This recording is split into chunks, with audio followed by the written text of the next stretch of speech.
In the East, the afterlife is not just a destination, it is a cycle.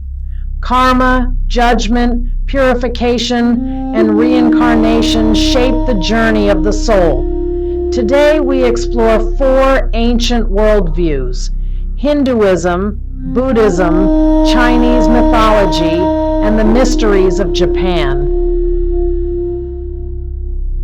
In Hindu cosmology, the afterlife is deeply connected to karma, the sum of a soul's actions. Upon death, the soul or Atman is judged by Yama, the god of death, and his scribe Chitragupta. Souls deemed sinful are sent to Naraka, a realm of punishment and purification. Unlike eternal damnation, Naraka is temporary. The soul stays only until its karma is resolved.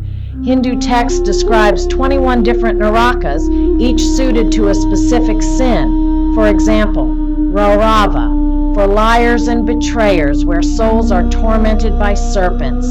Tamisra, for thieves and those who abuse trust, plunged into blinding darkness. Kumbhipaka, for those who cooked animals, here they are cooked alive in boiling oil.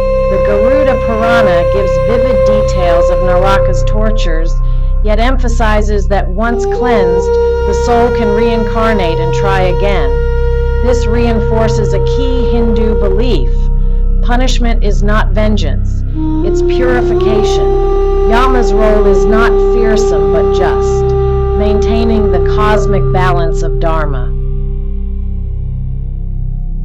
Buddhism shares the concept of Naraka with Hinduism, but reframes it through the lens of impermanence.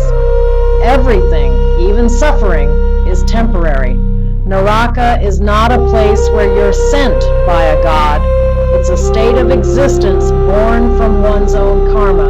There are 2 types: cold Narakas, realms of isolation, ice and endless waiting. Hot Narakas, places of burning torment, where beings scream for release. Each Naraka realm has a poetic name: Sanjava, where beings are repeatedly killed and revived; Kalasutra, where black lines are drawn across the body before being sliced apart; Raurava, where beings are hunted by their own evil actions made manifest. One lesser-known belief is the time dilation. A moment in human time could equal thousands of years of suffering in Naraka. But once karma is exhausted, rebirth follows, possibly into a higher realm, even as a human or god. Thus, even in its darkest realms, Buddhism reminds us, nothing lasts forever, not even hell.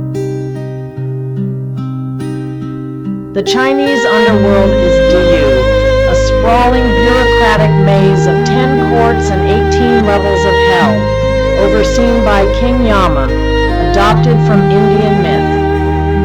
Souls pass through the 10 Yama kings, each ruling a specific court of judgment.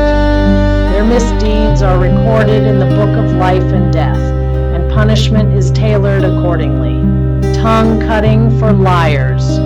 Mirror of retribution shows souls the truth of their lives. Mountain of knives and forest of swords for violent crimes.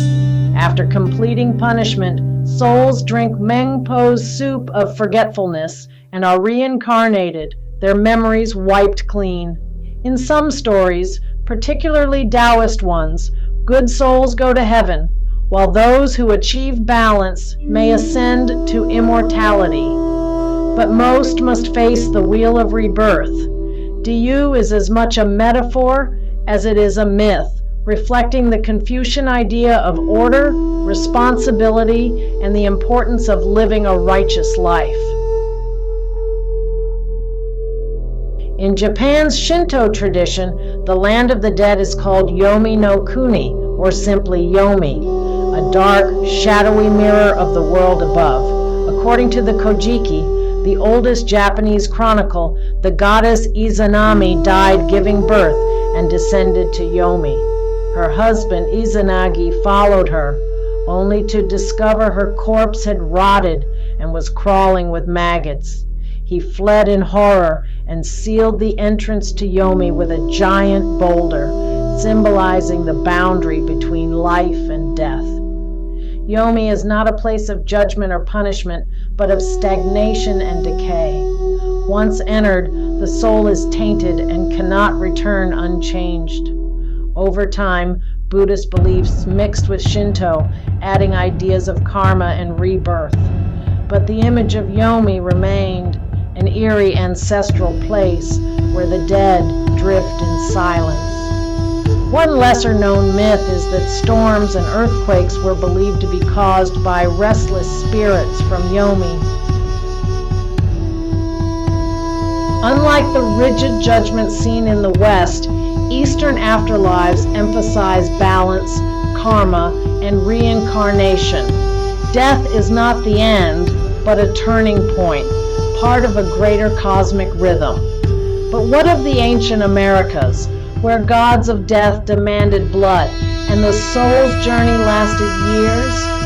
In Part 3, we'll descend into the underworlds of the Aztec, Maya, and Inca, where the line between sacrifice and salvation was razor thin. Subscribe and follow Salazar's Timeless Treasures for Part 3, Death and Judgment in the Americas. Which Eastern belief spoke to you most? Would you fear judgment or embrace rebirth? Share your thoughts in the comments.